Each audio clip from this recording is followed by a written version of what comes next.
Dear children, let us discuss about the topic transfer of heat. Okay, what is our topic? Transfer of heat. Okay, first we should know what is the meaning of a transfer of heat.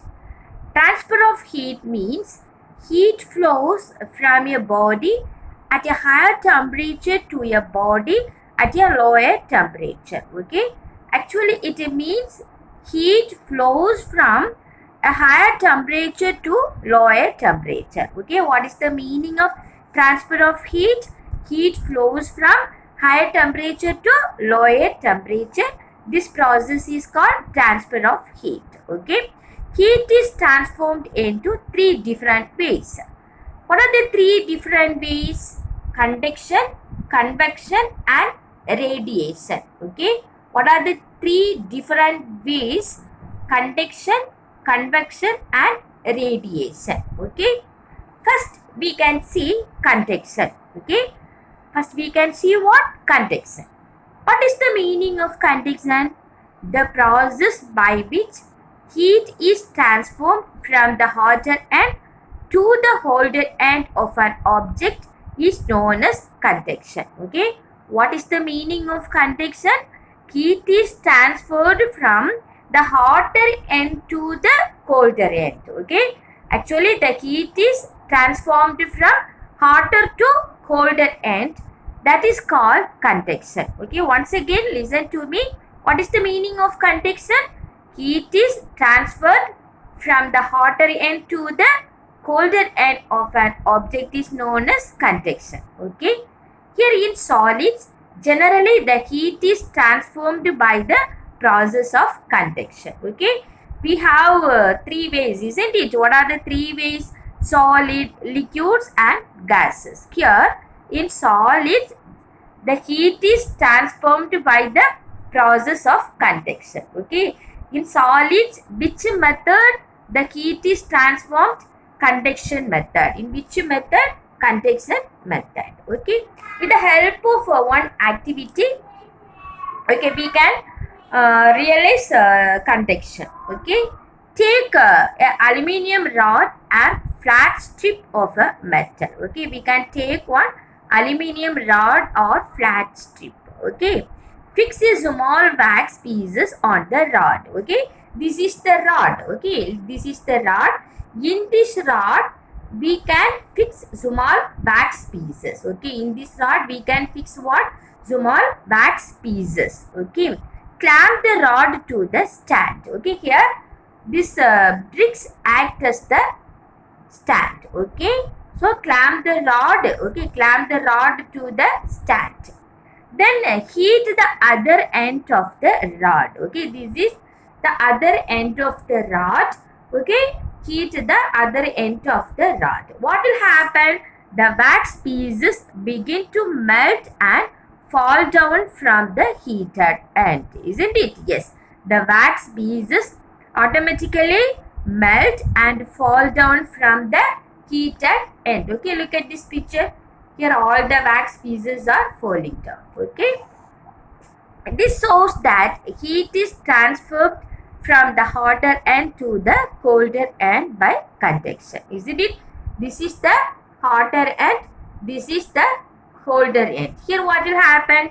Heat is transferred from the hotter end to the colder end, which with the method, so the conduction method. Okay, in which method? Conduction method. Okay, once again, the process by which heat is transferred from the hotter end to the colder end of an object is known as conduction.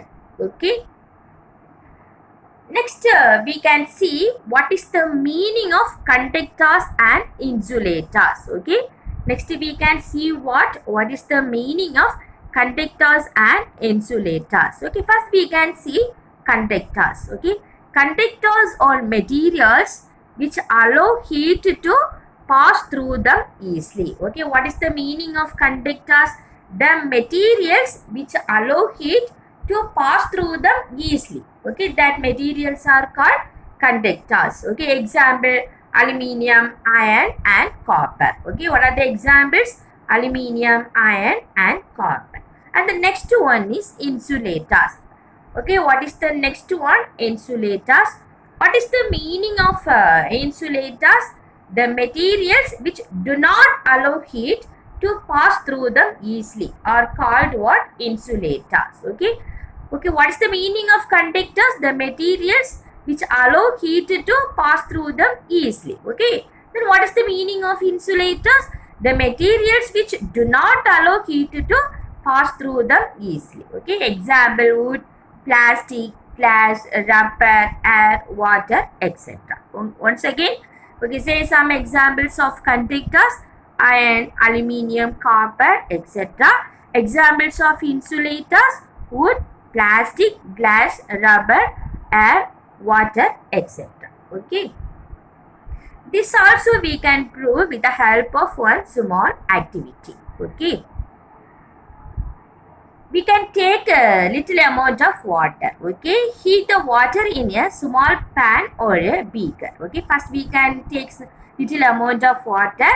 Okay. Then heat the water in a small pan or a beaker. Okay. Then collect some articles. Okay. For example, steel spoon, plastic scale, pencil and divider. Okay. For example, what are the articles we can collect? Steel spoon, plastic scale, pencil and divider. Okay. Next, what we can do, dip one end of each of these articles in hot water. Okay, look at this picture. Okay, this is the beaker. Here hot water is there, isn't it? So dip all the materials into the water. Then what will happen next few minutes? Okay, wait for a few minutes. What will happen? Okay, some of the articles absorb heat, isn't it? Some of the opticals does not absorb heat. Okay, then touch the opticals and enter our observations into the note. Here, with the help of this experiment, we can prove some articles able to conduct the heat, some articles not able to conduct the heat. Okay, actually the water and air are poor conductors of heat. Okay, these are the two examples. These are two best examples of poor conductors of heat. What are they? Water and air. Okay, thank you students. Have a nice day.